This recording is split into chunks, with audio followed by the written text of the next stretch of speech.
સુરતમાં માથાભારે છાપ ધરાવતા અને તાલિબાની અત્યાચાર ગુજારવા માટે જાણીતા ચિરાગ ગોટીની મુશ્કેલીમાં સતત વધારો થઈ રહ્યો છે।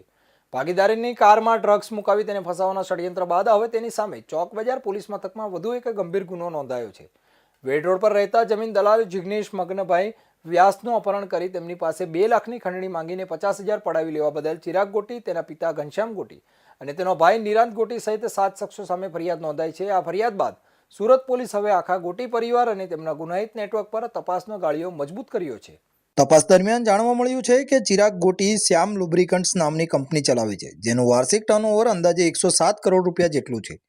જોકે પોલીસનો આરોપ છે કે આ ઓઇલ કંપની માત્ર એક મોહરું છે। આ કંપનીની આડમાં ચિરાગ મિલકત વિવાદો ઉકેલવા, વ્યાપારી લેવડ દેવડમાં દબાણ ઊભું કરવા અને લોકોના પ્લોટ હડપવા જેવા ગુનાહિત કામો કરતો હતો। છેલ્લા 8 મહિનાથી આ કંપની બંધ હાલતમાં હતી, કારણ કે ચિરાગ ફરાર હતો। હવે તપાસ એજન્સીઓ આ કંપનીના તમામ નાણાકીય વ્યવહારો અને હિસાબની ઝીણવટભરી તપાસ કરી રહી છે। ચિરાગ ગોટીની ક્રૂરતાની પરાકાષ્ઠા તેના જ કર્મચારીઓ સાથેના વર્તનમાં જોવા મળી છે। બિલીમોરાના ધોલાઈ બંદરે તેની ઓફિસમાં કામ કરતા પાર્થ મિયાણી પર 11,000ની હેરાફેરીનો આરોપ લગાવી તેને દંડા વડે બેરહેમ માર માર્યો હતો। અન્ય એક કિસ્સામાં ટેન્કર ડ્રાઈવર પર ઓઇલ ચોરીનો આરોપ લગાવીને તેને નિર્વસ્ત્ર કરીને માર માર્યો હતો।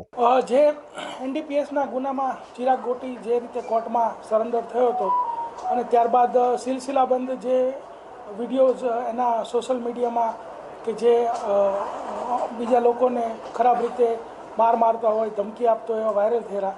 અને ત્યારબાદ એક જે ફરિયાદી છે જિગ્નેશ મગનભાઈ વ્યાસ, કે જેઓને પણ એની બાજુમાં સોફા પર બેસાડી 2 લાફા મારતો હોય એવો વિડીયો જે વાયરલ થયેલો, તો એ ફરિયાદી અમારી સમક્ષ આવતા એ ફરિયાદીની જે ફરિયાદ જે છે ગઈકાલે દાખલ કરવામાં આવેલી છે। ફરિયાદની કન્ટેન્ટ એ મુજબ છે કે તારીખ 15/10/2021ના રોજ જ્યારે એની જિગ્નેશ પોતાની જે ઓફિસ છે ત્યાં હાજર હતો, ત્યારે ત્યાં નીચેના ભાગમાં જે ચિરાગ ગોટી છે તથા રવિ ભાલ અને યુવરાજ જાદવ આ લોકો આવેલા અને એને કીધું કે ભાઈ તારા બાપના તો અમે પૂરો કરી નાખ્યો છે, હવે તારો વારો છે, તારે દર મહિને અમને 2 લાખ રૂપિયા ખંડણીના હપ્તાના આપવા પડશે, એમ કરીને એને ધમકી કરીને એની પાસે જે પડેલા 10 લાખ રૂપિયા છે તે લઈ ગયેલા।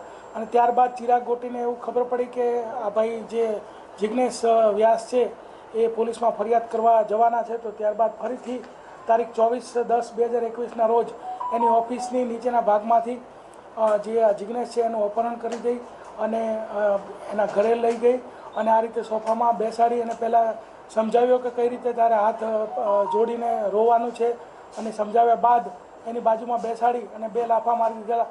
તો આના વિરુદ્ધમાં 386, 365, 342, 323 એટલે ખંડણી, અપહરણ અને મારામારીનો જે ગુનો છે એ દાખલ થયેલ છે।